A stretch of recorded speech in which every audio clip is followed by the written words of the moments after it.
Hello friends, welcome to our channel Showman Shunanda vlog. And today we will take you to the beautiful French city called Metz. To go to Metz, we board the train from Nancy. This is the Nancy train station, a very organized and tidy train station. In the screen, let's check when is our train.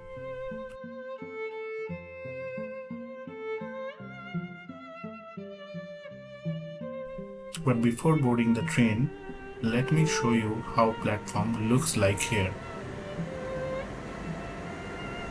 The platform looks quite empty today.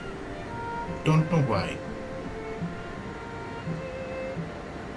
In the opposite, the train which is waiting may be the train to Luxembourg.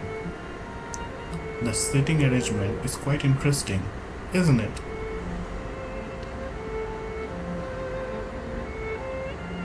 Let's go and see the inside of the train.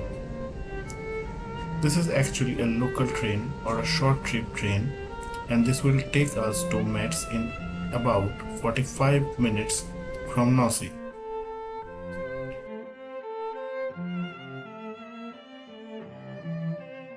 Be a part of our journey in the next part and do subscribe to the channel.